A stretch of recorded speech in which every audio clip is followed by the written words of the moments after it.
Hello and welcome. This is a magnificent piece in excellent all original condition. It's a 1960s Omega Olympic split second Rattrapante pocket timer. Um, I feel like I forgot a word in there because, well, it's quite a mouthful. But anyway, this one was for the 1960s. It is a pocket watch, so you've got time with hour, minute, and running seconds. Then you've got a split second chronograph. You can see both the chronograph seconds hands here.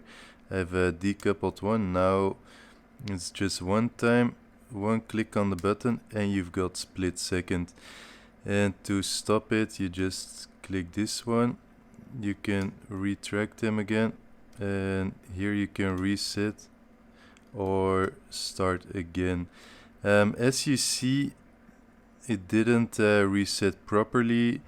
This watch hasn't been serviced, I think, forever. Hasn't ever been serviced likely.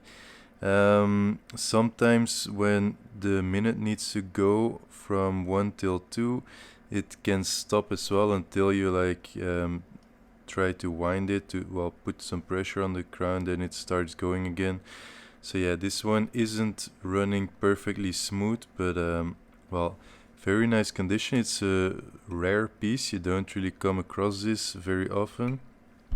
Well, I'm sure more than likely you've never come across this. It's a caliber 1130, which was originally made by Lemania. This one fully original, nice condition. The original white dial with black printing is very nice. Has a few light patina marks, mostly around the center pinion. As you see, blued hands pop incredibly gorgeously with a red seconds hand on top.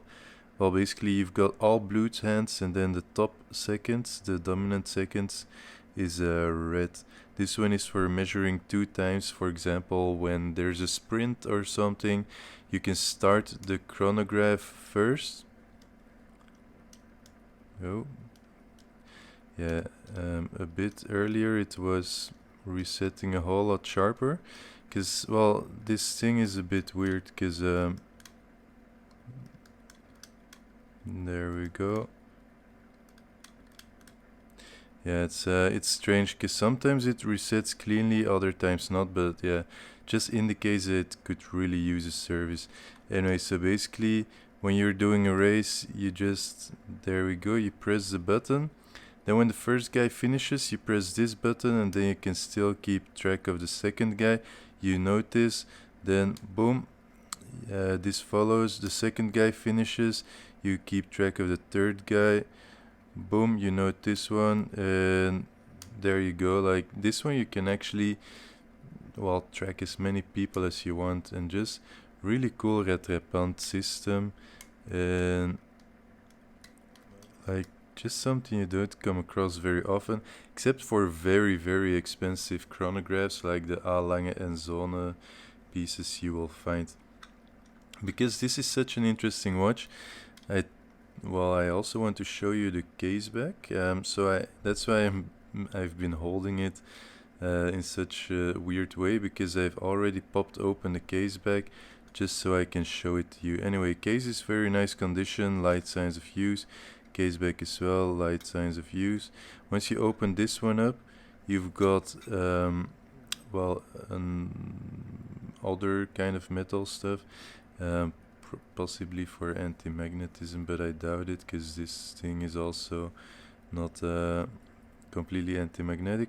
Anyway, here you can see caliber 1130. Beautiful omega movement, lots of levers obviously, because it's quite complicated. Serial number, balance swings beautifully. So this is the Rattrapante system, which is connected to this thing. Basically what it does is either grab on to the secondary seconds wheel in the middle, or release it. When it releases, it will just follow the track of the first one. When it grabs on, it just holds it, and as you see, when it releases again, it will jump, boom, just to follow that one again. Then this one is start, stop and reset all in one. This lever connects to this big one. Well, I'll just show it, it's easier. So now it's stopped. You can see this one is on top of the column wheel, and then this is nothing, and this should be, there we go, that's a reset. But yeah, as I said, it's not functioning, not always functioning, Chris, but also you have to press in quite deep, and well, I don't want to put my hands on any part of the movement, so I can't do the full, well, it's don't want to press too deep. There you go. Yeah, anyway, when you press deep enough, usually it engages better, obviously, because that's what it's designed for. But yeah, very, very beautiful piece. Really, well, really cool piece. Let me just put the case back on there. Anyway, really beautiful piece. Here you've got a cutout for a knife to pop it open. So it just presses on.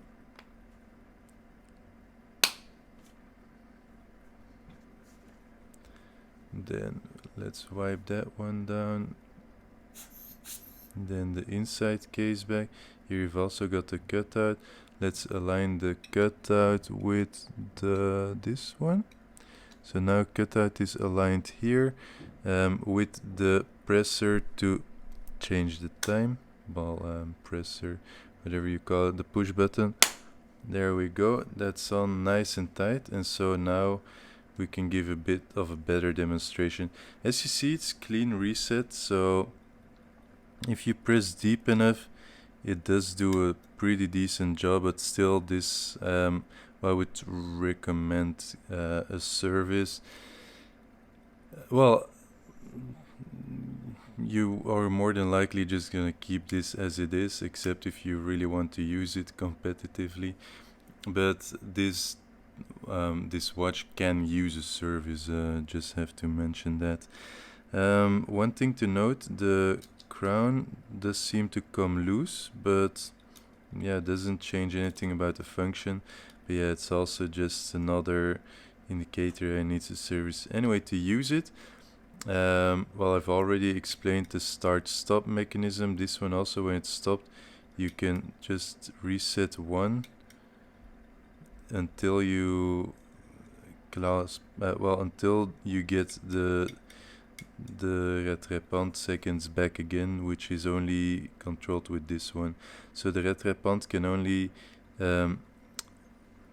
stop or follow. Anyway, with this one you wind the watch in the 0 position. I've already fully wounded, so I can't show it anymore. Then basically chronograph, you've got start, you've got stop, reset, start, and then Rattrapante. And this one is very simple, start, stop, and then reset. And then this one, you need to push it to set the time. So when you push this, it engages the clutch lever or whatever it's called. Normally it's with a yoke, and so you just pull the crown. But this one, luckily, you don't have to do that, because well, this one the crown would pull clean out. There we go. So yeah, just push this button and then turn, and that's it. Then when you're done, when you release it, automatically you go back to winding. Yeah, just very beautiful watch, and really big size. I believe it's about 55 or 60 millimeter diameter without crown. I'll put the full details below in the description. Beautiful piece with lots of my smudges from my fingers on there. But yeah, anyway, I hope you like it.